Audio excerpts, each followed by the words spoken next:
Assalamualaikum warahmatullahi wabarakatuh.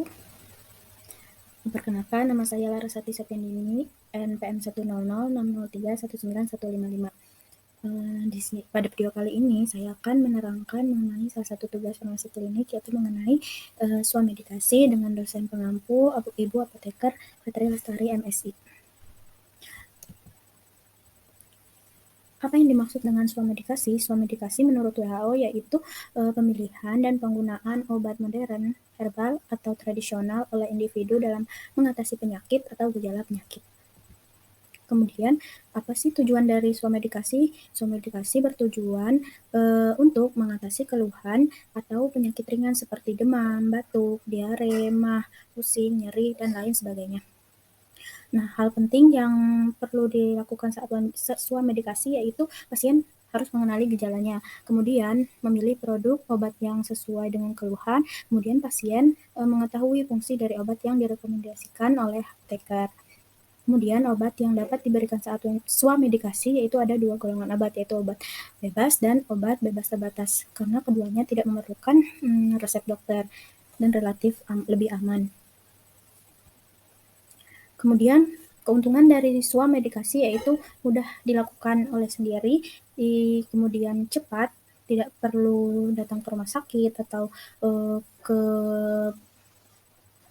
konsultasi, kemudian lebih hemat.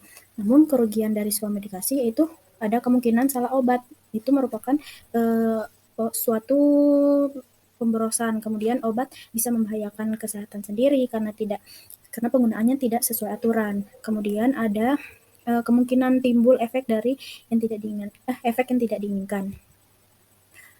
Berikut merupakan contoh dari swamedikasi yang saya buat.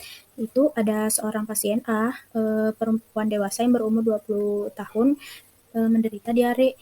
Dalam sehari itu dia 8 kali bolak-balik ke kamar mandi, kemudian dengan keluhan lainnya yaitu lemas. Diperkirakan penyebabnya itu akibat dari makanan yang pedas. Kemudian pasien tersebut kondisinya tidak hamil, namun lalu tidak ada riwayat alergi obat. Kemudian saat itu juga belum minum obat dan belum konsul ke dokter. Nah, pasien itu memilih minum obat sirup karena susah minum tablet. Maka rekomendasi obatnya yaitu yang pertama ada Oralid dan Novadiar. Untuk Oralid itu obat yang digunakan untuk menambah cairan tubuh mengganti cairan tubuh yang hilang saat diare. Karena saat diare itu banyak kehilangan cairan, maka pasien yang menderita diare itu biasanya lemas. Cara penggunaan dari Oralid itu dengan cara satu sasetnya dilarutkan di dalam 200 ml air atau seukuran gelas kecil. Nah, diminumnya setelah BAB. Untuk Novadiar itu sendiri, sirup mengandung suspensi yang mengandung pektin dan kaolin. Nah, obat ini untuk mengurangi dan memadatkan dari tinja yang keluar saat BAB. Serta obat ini bisa menyerap racun. Kemudian cara penggunaan dari obat ini yaitu 2 sendok penggunaannya yaitu dengan meminum 2 sendok suspensi dengan takaran 5 ml, di mana terdapat di dalam kotak tersebut ya sendoknya. Maksimal diminumnya 4 kali dalam sehari setelah BAB. Namun obat ini memiliki efek samping yaitu kembung, penurunan nafsu makan, dan sulit BAB. Namun efek samping ini jarang terjadi.